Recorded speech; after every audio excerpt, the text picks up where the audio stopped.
Croatia Update with Mike Begovic and Damiana Ellis.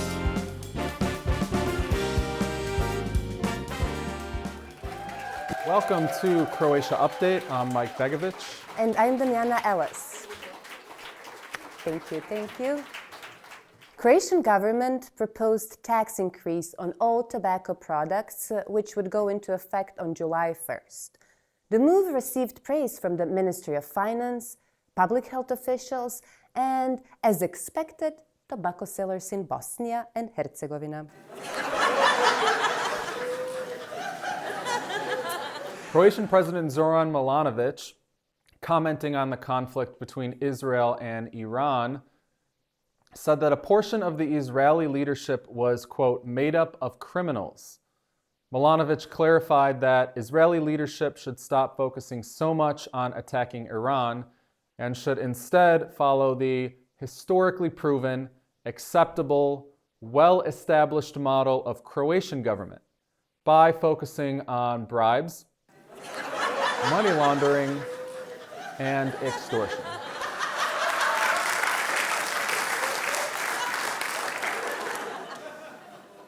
Croatian freediver Vitomir Maričić has set a new Guinness World Record after holding his breath underwater for 29 minutes and 3 seconds. Impressive. Maričić says that he owes this success to his father, who made him spend countless hours at the Hrelić flea market. Croatian dating app Holy Date has reached #1 in the dating app category on the Apple App Store. Holy Date aims to connect Christian singles looking for meaningful, spiritually aligned relationships. At first, people thought it was a lot different than Tinder, until users began posting racy photos of themselves wearing chastity belts. Prime Minister of India, Narendra Modi, arrived in Zagreb to meet with Prime Minister of Croatia, Andrej Plenković. The two had an awkward first encounter when Plenković mistakenly assumed that Modi was his Volt delivery driver. Statistics from the Croatian Ministry of Tourism show that Zagreb is experiencing record tourism in 2025. To help us understand why and to discuss the impact that it's having, please welcome our Croatian travel and tourism correspondent, Peja. Hey, Mike! Hey, Peja. Thanks for having me. Dobar dan. Dobar dan, thanks for coming on. Anytime, my friend. So, Zagreb is experiencing record tourism this year. Why do you think that is? Well, let me put it this way. Attractions. World-class attractions. Plain and simple attractions. Okay, like what, for example? Well, it's so obvious, isn't it? Zagreb has Sljeme Mountain, statue of a man on a horse, another statue of a man on a horse, then another statue of a man staring into the distance. Okay, wait. There's statues everywhere. Whatever. Ours are unique. Okay, moving on. We have a cathedral with biggest and most impressive, some say most expensive, construction scaffolding in Europe. Giant gold ball with graffiti on it. Hey, graffiti. And then we have this giant lightsaber-looking thing, and whatever how that thing is. And our amazing tramway system. The tramway cannot be an attraction. Of course it is, my dear millennial friend. We have a very dynamic and diverse tramway system. We have vintage trams that can take you from 1980s, that can take you down the memory lane, provide you with historical experience. Then we have some modern trams, and which would provide you with a great new appreciation. What other city is offering that? I don't know. I don't know. And the best part, Zagreb tramway is free. The tramway is definitely not free. Well, maybe in theory, no. But in practice, if a controller comes up to you asking for your ticket, the only thing you have to do is start talking in any other foreign language but Croatian. They will just leave you be. See? Okay. Free. That is good advice. What else? Anything else? Well, I almost forgot. Of course, we have this alley, which is where the most famous European battle of 18th century was fought. I didn't. What is that? What battle? That is what I say. That is what I tell to my Asian tourist group, and you know what? They like it.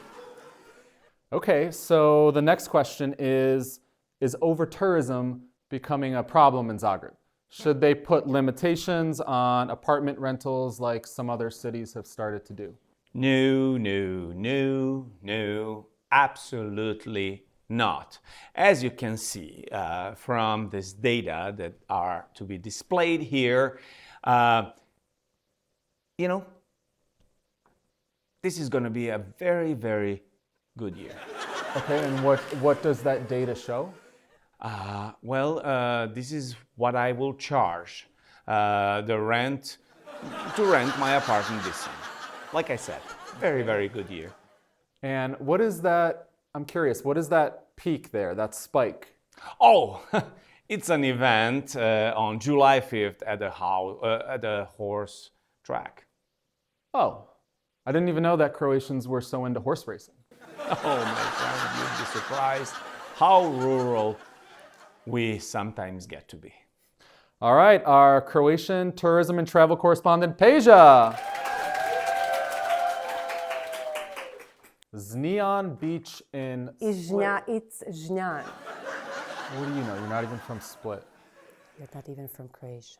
Znijan Beach reopened after 26 years and a 45 million euro facelift, complete with palm trees, playgrounds, lounges, and even an amphitheater. Locals are in shock, mostly because it's the first time in Croatian history that the government spent millions and didn't cover it up with cement and excuses.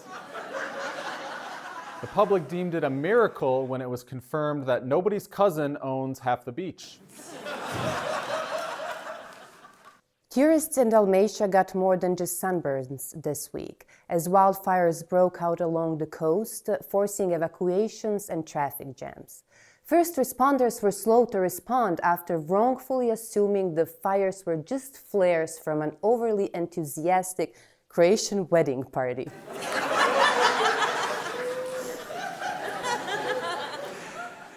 Split held its annual Pride Parade last weekend with hundreds marching for equality under heavy police protection. But good news, this year's Pride was peaceful, joyful, and had the highest ever recorded attendance, mostly because a large number of elderly Croatian women mistakenly thought they were attending a pro-life march, Walk for Life, which happened at the same time across 16 Croatian cities. One side waved rainbow flags, the other waved rosaries, and to be fair, both groups marched for what they believed in. Pride fought for the right to exist, and Walk for Life fought for the right to judge the way you exist. A naturalized U.S. citizen who had been living in Boston has been sentenced to more than 5 years in prison for falsely claiming to be a Bosnian War refugee when he actually persecuted ethnic Serbians at a prison camp. U.S. President Donald Trump offered to intervene when he heard that a natural-born European was being forced to leave, but then reversed that decision after learning that Bosnia was a majority Muslim country.